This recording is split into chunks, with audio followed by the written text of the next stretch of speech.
enjoy. Hello ladies and gentlemen, good morning to all of you. Nandito ako ngayon sa aquatics facility. This is where I teach. Yan, ng swimming. I am waiting for my students who will be having their special practicum. Hanggang ngayon wala pa sila. And I'm taking the chance to show you our beautiful pool. Ayan, ka-smiling. This is the university's pool, aquatics facility. Nakaka-enjoy naman. Siyempre, as per what do you call that? Sa ating mga guro, as the loco parentis, we have to consider all students. Those ones who weren't able to take the examination on time, we have to extend the examination or the practical exam. So I am waiting for them. Wala pa sila. Anyway, that gives me time or chance to go around, roam around the facility.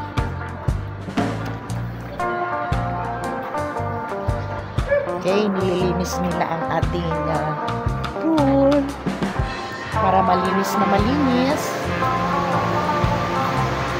Hi, sir! Ayan. Okay, so I will be going to that area. Ayan. We see to it that the pool is very clean para naman hindi kawawa ang mga students. Kung magulit kasi, syempre alam nyo na, may mga kapit sa balat. And of course, here in Baguio City, kailangan ng heater kasi malamig dito. Kahit may heater, nag-evaporate ka agad. Especially so that this is open. Open ang ating pool. And, ayan. Kailangan sanayin ang sarili. Kailangan ng vitamins para protect ang ating immune system.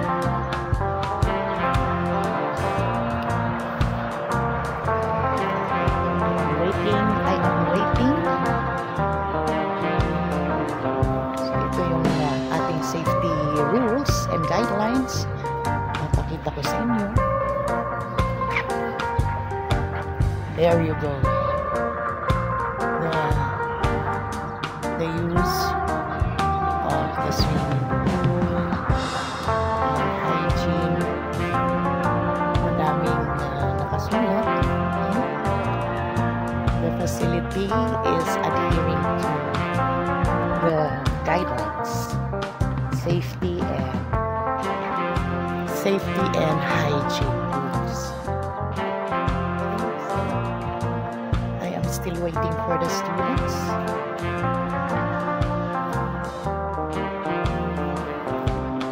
Sayang hindi ko dinala yung aking swimming attire, so maligo sana ako while waiting for them. It's not the purpose for today. I don't intend to swim though. Pero sayang lang. I still have to wait for them. Maraming honeybees dito. I think it has something to do na malapit sa water. And then meron din kasing beehive doon sa taas.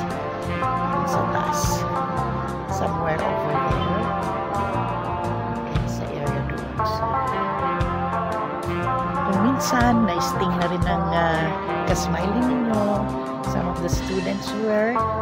Siyempre, pag nahulog sila dyan sa water, kumakapit sa mga students sa amin. They cannot do otherwise but to, that is their nature. Talagang ano yung suction nito.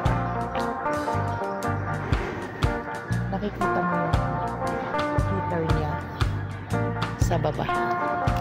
There you go. Nagbabubble siya.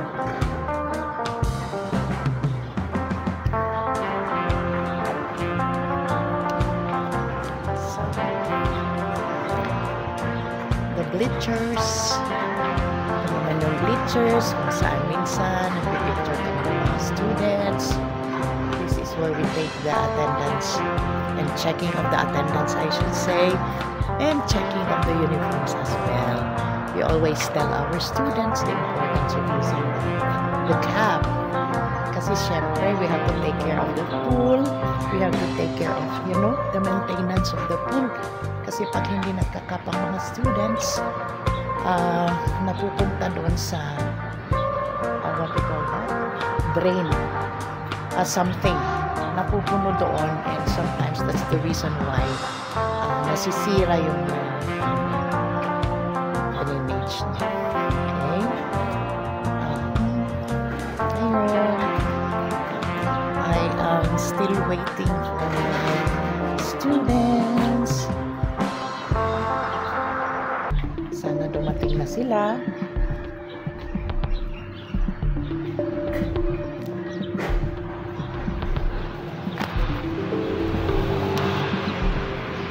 I do hope they will come because that is very important. The computation of the final grades. Siyempre, mahirap naman if they will be flunking the subject. Sayang ang pinaghirapan nila. Just because of that, they will flunk. Much as possible, I want my students to pass all their subjects.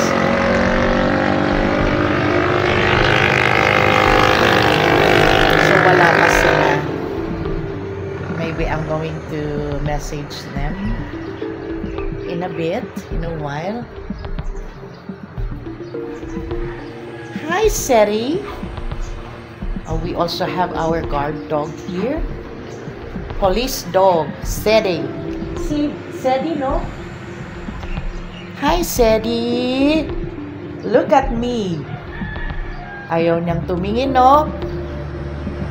Seri. Ayaw. Okay. So, ayan. Waiting. waiting. Ayaw pumansin ni Ayaw pumansin ni Sedi. Ano na sir yung tawag doon sa yung pag napupuno ng mga buhok ng mga students? Yung filter. Oh, that's what I was talking about, yung filter pala. Ayan, yung mga palagi naming sinasabi. Oh, here's another cute puppy. Hello. Hello. What's your name? Awi. Come here, Awi. Ni tumakbo naman na. And kitty cat. Chavit. Ayos. Here's a kitty cat, Chavit, and Awi. Hello. Yan. Ay, naku. Nice to meet you. Yan. Bakit kayo wala pa sila? So, I do hope they will come.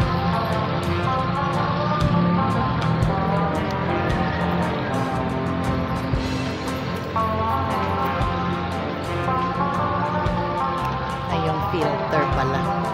So, the filter, kung nasira yon, magiging madumi ang ating swimming pool.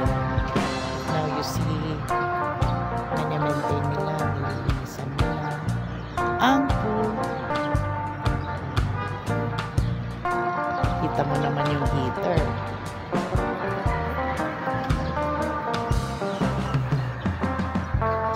Dito na lang muna tayo ka-smiley. I am going to message the students. Much as we say na nobody gets left behind, ano man ang mga reasons nila, we have to, mark them incomplete, and they will have to complete it some other time. Bye! Hello again! Isa lang ang nakatapos ng kanilang practicum. But the most important thing is, meron tayong nagawa sa oras na ito. So thank you once again. I'm going. I cannot wait any longer kasi hindi naman sila pumunta sa designated time ng dapat nilang pagpunta rito. Besides, yun lang ang ipaalam natin sa campus security office. Okay, bye-bye. See you again next sem.